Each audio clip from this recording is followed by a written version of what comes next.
Bueno, Pues vamos a otro capítulo, anda, que si ya no podemos aportar nada más. Bueno, pero aquí, oye, cuidado, que aquí reconoce este hombre que hay que ver las versiones que lee uno. Porque sí, a ver, en sí. una versión Escipión era puro y en el otro no. Sí, sí. Nevio fue el que le difamó. Pero una pregunta para ti. Tú que, y bueno, y para la gente que nos escucha, para reflexionar, ¿no? Sí, pero esa gente no te va a responder ahora mismo. Pues no, pero que para que lo pienses, ¿no? Sí. Quiero decir, ¿tú crees que esta gente que respetaba el honor Sí, de las mujeres, sí. en el caso de que lo hicieran, ¿no? De respetar a las mujeres del enemigo, porque normalmente cuando conquistaban una ciudad, cuando conquistaban un reino o lo que sea, a la familia del rey vencido, si había muerte en batalla, pues normalmente lo pasaban a formar parte del séquito del conquistador, ¿no? A veces se convertían hasta en esclava o lo que fuera. Pero ¿tú crees que le respetaban el honor a las mujeres de los reyes vencidos porque eran de sangre noble o porque realmente respetaban a la mujer? Quiero decir, si fueran de baja calumnia, iba a decir, de baja alcurnia, ¿crees que le respetarían o dirían, bueno, esto es una campesina, yo acabo de conquistar este pueblo, no voy a respetar a la esposa del alcaide o lo que sea, ¿no? Sí, sí, yo creo que sí. Yo creo que es por el linaje, sí. Por el linaje, ¿no? Yo creo que sí. Incluso fíjate que en la propia guerra de Troya, en el propio mito de la guerra de Troya, que ya sé que no tenemos que creernos los mitos ahí a pie juntillas, ¿no? Bueno, ni a pie juntillas ni decir me voy a creer un mito porque sí, sino no, el sí no sobra. No tenemos sino. Incluso en la propia guerra de Troya, Hécuba la lleva como, o sea, Hécuba es la reina de Troya, la esposa del rey de Troya, ¿no? Que personaje más emblemático que el rey, ¿no? En Troya. Pues la llevan también como una parte del bueno, como esclava, ¿no? Sí, esclava, sí, la esclava de, si no recuerdo mal, de Ulises, me parece que era, el que la lleva presa. Sí, tiene que ser eso, obviamente no estamos para ahorrar, para ponernos honrosos con toda la gente. Ya creo yo. Bueno, siendo persa tampoco tenía por qué tenerle respeto, ¿sabes? ¿Persa tú te refieres a Darío, Troya? Darío. Vale, creía que íbamos a abrir el debate de qué eran los troyanos exactamente, pero no, creo que ese debate se queda para otro día. Eran de bueno, lo que sí sabes que eran de la península de Anatolia, ¿no? O sea, de la península turca. pero no persas. No, Bueno, no, son pues, hititas. bueno, no lo sé, yo no lo sé. Se supone que son hititas, ¿no? Puede ser, sí. Hititas. Ahora mismo el 95% de la gente que nos escucha no sabe de qué estamos hablando. Hititas, ¿vale? Con H. Si lo quieren buscar por ahí. Las hermanas de las madres. Bueno. Lorena, nuestra científica de cabecera, nos pide quién fue, este capítulo me interesaba a mí mucho, quién fue el primer librero. El primer librero de ese. ¿Qué libro era ese? Y el capítulo 17. Vale, pues este capítulo es cortito. Capítulo es cortito. Vamos a ver. Dicen que de todos los animales de la creación... El hombre. Perdón, pido perdón. Dicen que fue el tirano Pisístrato el primero que en Atenas ordenó poner a disposición del público libros de las artes liberales para que fueran leídos. Luego, los propios atenienses acrecentaron su número con gran interés y esmero. Pero más tarde, cuando Jerjes conquistó Atenas, resultando incendiada la propia ciudad, salvo la ciudadela, se apoderó de toda aquella cantidad de libros y los llevó a Persia. Posteriormente, tras muchas vicisitudes, el rey Seleuco, apodado Nicanor, se ocupó de que todos aquellos libros fueran devueltos a Atenas. Tiempo después, en Egipto, los reyes Ptolomeos reunieron o fabricaron un gran número de libros, aproximadamente 700.000 volúmenes, pero todos ellos fueron quemados por los soldados de manera fortuita, no premeditada, en la primera guerra de Alejandría, durante el saqueo de la ciudad. Qué curioso, un capítulo sin citas. Sí. Qué maravilla, ¿no? Ninguna cita. No ha citado. Bueno, pues está bastante claro. Fue... Lorena fue... No fue Lorena, fue Pisístrato. Pisístrato. Fuiste tú. La primera. Lorena, acabamos de soltar el bombazo. La exclusiva, fuiste tú la primera. Pisístrato, el tirano Pisístrato. Que no era hermano de Lisístrata, ¿eh? Que no era hermano de Lisístrata. Pisístrato, brevemente, aunque aquí se le diga tirano, aunque se le llame tirano, pero en Grecia tirano no significa ser un dictador. Yeah. Es alguien que ha tomado el poder por encima, por así decirlo, de la aristocracia. Y la mayoría de veces, hay veces que los tiranos pues abusan, sí, es verdad, pero la mayoría de veces los tiranos lo que quieren es acabar con la, entre comillas, está mal usar esta palabra, pero acabar con la burocracia, entre comillas, para cambiar algún tipo de leyes. Por ejemplo, Solón es uno de esos legisladores que se erige de entre las chusmas, entre comillas chusmas que hay de politiqueo en esa época, y dice, ahora voy a hacer la constitución de Atenas y tal, ¿no? Bueno, no constitución, la democracia y tal cosa, ¿no? Que antes era la timocracia, antes de la democracia era la timocracia. O sea, hemos vuelto a eso. No timocracia, pero no timocracia, que no vamos a engañar a la gente, no era por vamos a timar no era por timo, era por honra. Timocracia el gobierno de los honrados, ¿no? ¿Timo es honrado? Timo es honra. O sea que en griego timo es honra. En griego timao, el verbo timao es... ¿En serio? ¿El verbo timao significa honrar? Te he timado, o sea, ¿qué te he timado? Sí, te he honrado. No, pero bueno, sé timao, te honro. O sea que es andaluz, sé timado. Sé timao. Bueno, timao no sería... Timao es una ciudad de Portugal. No, volvemos a portugués. Sí. No sería setimao, sería setimó, porque la A y la O se contraen por un verbo contracto. Bueno, en fin. Como Aguilar de Campo, ¿no? hasta la mochila se ha muerto de ese chiste. Pues volvemos a Jerjes, o sea, no volvemos a Jerjes. Antes Darío, correcto, y sí. ahora Jerjes. Sí. Hombre, pero el Darío de Alejandro Magno no es el Darío de Jerjes. No, pero era persa. Sí. No, yo digo pero que el Darío famoso es el padre de Jerjes, y el Darío de Alejandro Magno es bastante posterior. Sí, no hablamos de las Termópilas, ¿no? No hablamos de las Termópilas. Bueno, podríamos hablar de las Termópilas. Si quisiera, pero... Las Termópilas. Las Termópilas es...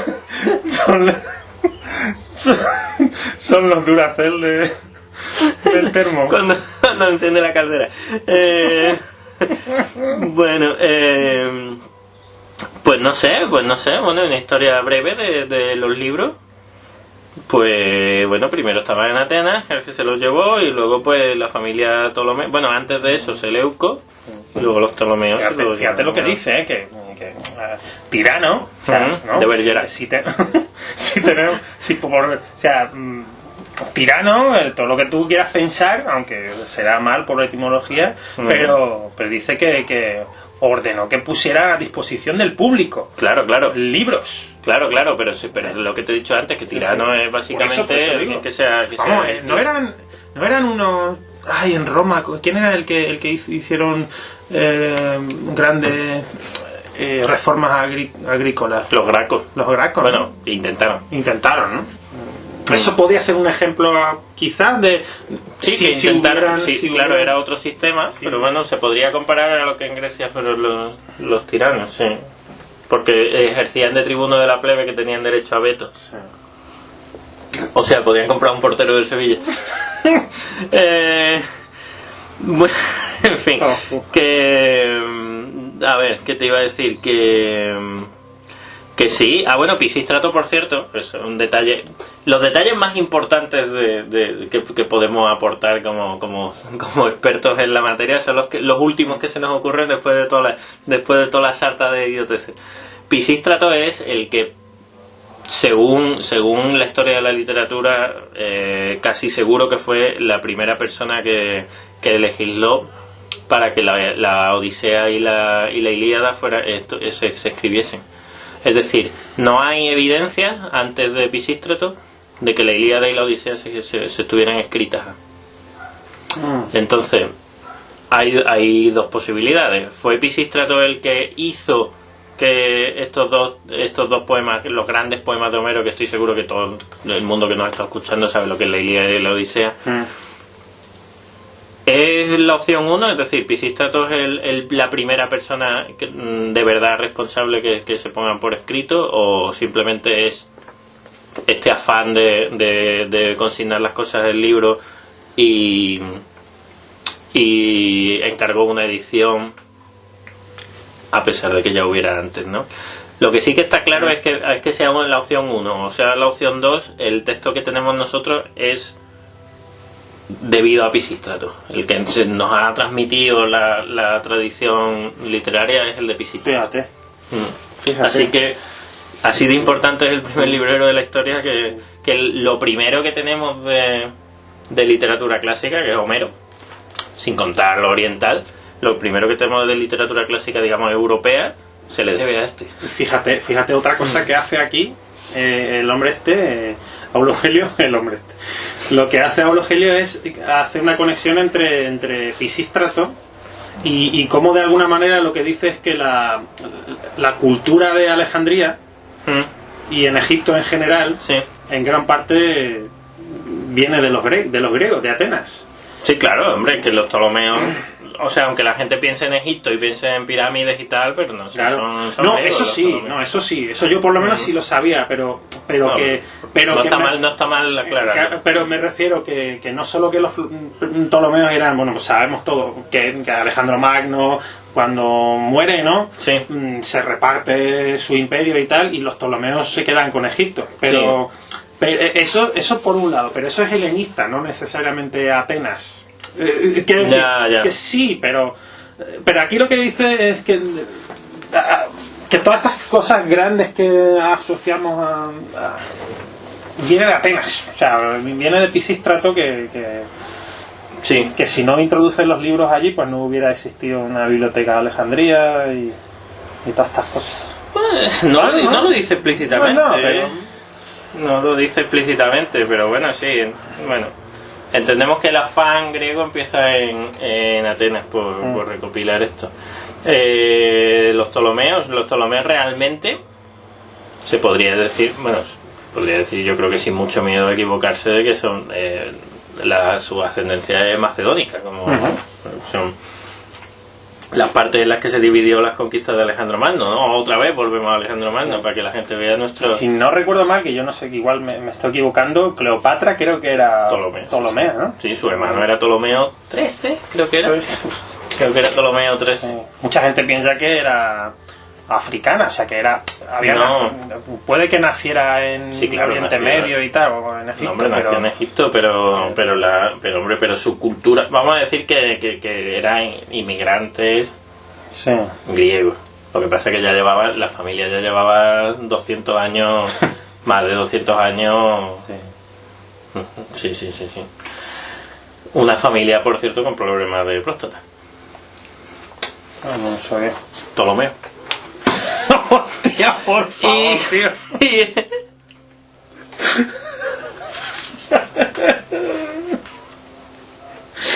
Y vámonos al último capítulo del día. Vámonos al último capítulo del día, que es el que nos pide Virrena.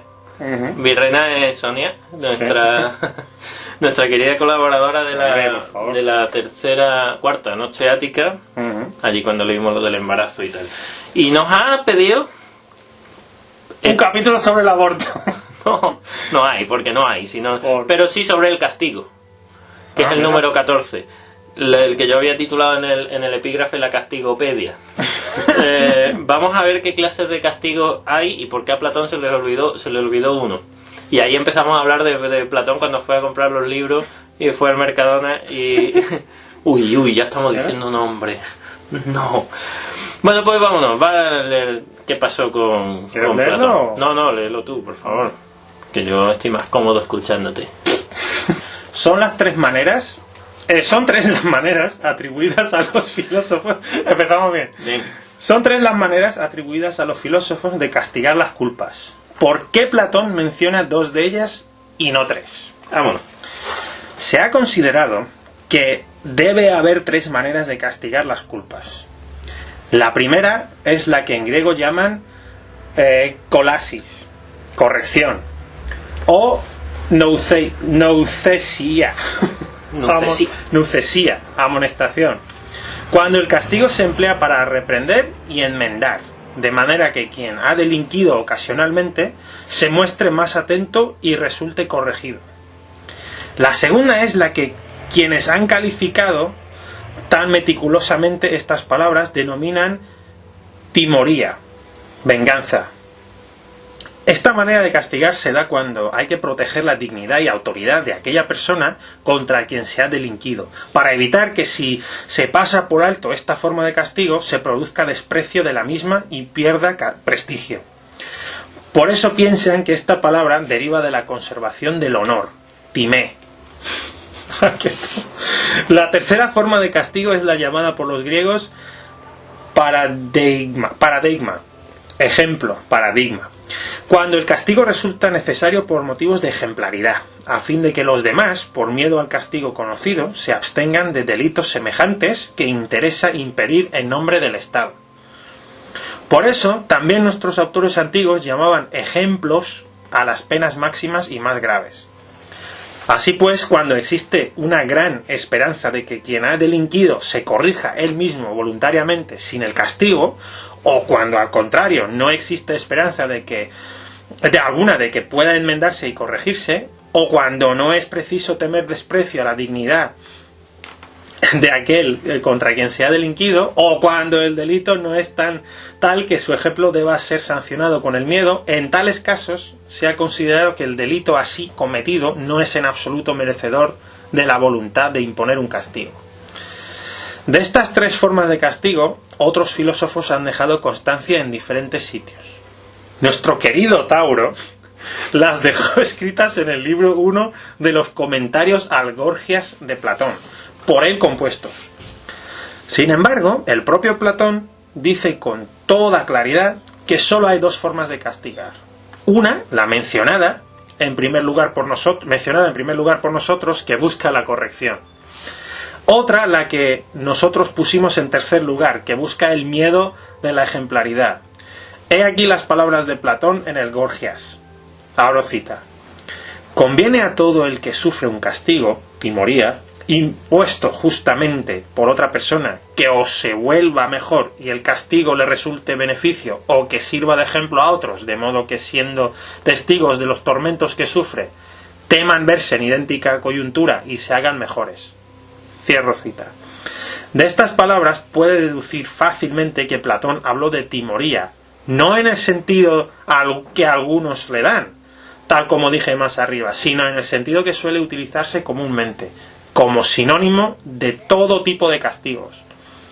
Yo no entro a discutir si Platón pasó por alto la manera de castigar por considerarla completamente insignificante y despreciable en orden a proteger la autoridad de un hombre ofendido, o si más bien la pasó por alto por no considerarla necesaria para el asunto al que se refería, puesto que escribía sobre los castigos impuestos, no en la vida ni entre los hombres, sino después de concluir la vida.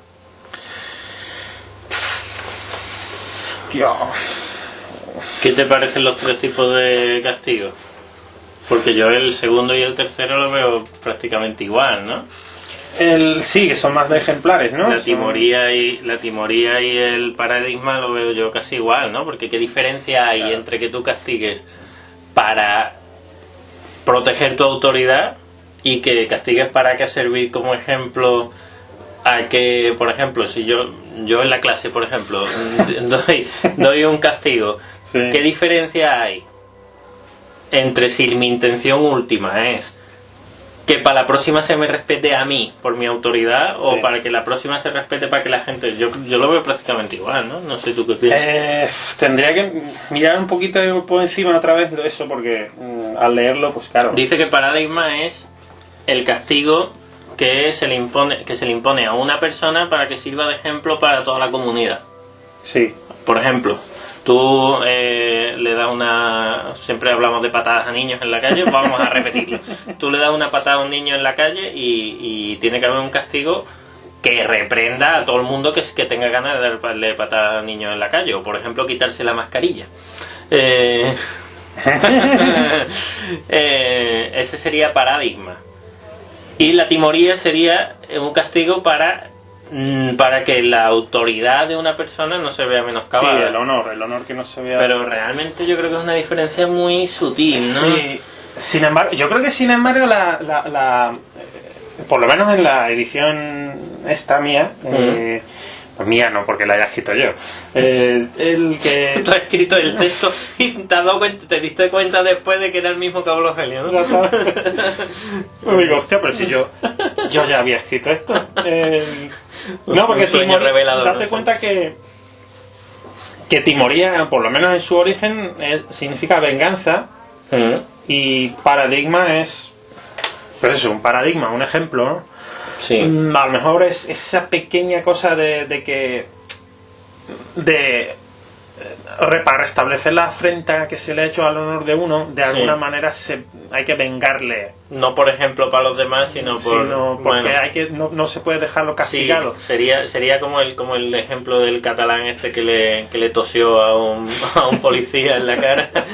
Sí, ¿no? Algo así, ¿no? Puede ser que el paradigma sea más genérico, ¿no? O sea, el ejemplo, dar un ejemplar. Sí, quizás esa sea la diferencia, sí, pero bueno. Pero el efecto es el mismo. Es parecido, es parecido. El efecto es el mismo. Uno es para que no se te suban a las barbas y el otro es para que la gente pero al final Sí, el de no verdad. subirse a las barbas viene a ser lo mismo que el ejemplo, ¿no? Es verdad que que al final es lo mismo, porque lo que quieres es, por medio del castigo, prevenir que se pueda dar otra vez, ¿no? Que por cierto Pero en uno yo creo que se incide en que... Yo creo que depende de cómo sea. Si es una cosa ceremoniosa, si se emite un acta claro, o lo que sea diciendo, pues con este castigo se restaura el honor de esta persona. A lo mejor en el paradigma simplemente se dice, pues a tomar por culo, te doy 20 latigazos y ya está. el escarmiento, ¿no? Que por cierto estoy comprobando que en el PDF hay una errata. En vez de poner Timé con iota, poner Timé con Y, ¿no? y está mal. Es con I, ¿no? Es iota, sí, Timé. Cosa que toda la gente habrá notado, Sí, seguramente. sí. Bueno, pues desde luego a mí el que más me parece, obviamente el más interesante es el primero, Colasis o Nucesia, que básicamente el que está orientado para que la gente no se equivoque otra vez, ¿no? Ahí sí que veo yo la diferencia entre el 1 y el 2, ¿no? O sea, el 1 y el 2-3, ¿no? Que hemos dicho. El castigo no es para agraviarte, sino para que esto no lo cometa otra vez, ¿no? Ahí sí está la diferencia, porque yo creo que es más buscando el bien de la persona. Pues si yo corrijo a alguien que se equivoca traduciendo un texto, no lo estoy haciendo ni para desagraviarme a mí, ni para dar ejemplo de no, sino por el bien de la persona que... Habría que ver qué es lo que hacían exactamente, que es decir, habría que ver cómo se corregían. o sea, cuál era el castigo en la timoría, a través de la timoría, sí. cuál era porque a lo mejor con la timoría te quitaban a lo mejor todo lo que tenías de propiedades y eso. ¿Y timoría? Y timoría. Y timoría luego. Y timorías de vergüenza. Timorías de vergüenza. Porque es que a lo mejor si Colasis era simplemente darte ¿cómo dice esto? ¿Cómo se dice eso? Un slap una palmada, sí. una Una hostia, si te dan una hostia en la cabeza sí. por Una haber- colleja, una una colleja. colleja por haber ofendido al marqués. Bueno, marqués en aquella época no, De pero... Santillana. Pues tú sabes lo que quiero decir, porque a lo Sí. mejor... si tú eres un... No, pero es la timoría, ¿no? si tú eres un emperador, o lo que Sí. sea, y yo te digo, hijo de esto, Ujú. y a mí me dicen, pues venga, una multa de 100 dracmas. Bueno, Sí, o por ejemplo... ahí yo digo, hostia, que barato me sale. Si yo tengo 100 dracmas, Claro. cada uno puede insultar al rey, ¿no? Sí, Pero sí. que a lo mejor en la timoría lo que hacían era quitarle todas las propiedades Claro. y se lo daban al otro. Es que no sé, depende Sí. de lo que era, ¿no? O por ejemplo, bueno, depende, supongo que en relación a la falta, ¿no? O por Claro. ejemplo la desobediencia a la policía, por ejemplo. No lo sé. Pero ya un ejemplo de Colasis, yo creo que el ejemplo más claro que se me viene a la cabeza de Colasis o Nucesía, el de Correcir, Sí. es lo que nos hacían, y espero que no se siga haciendo, a mí me intentaron hacer con los zurdos. La gente ¿Con los zurdos? que es zurda normalmente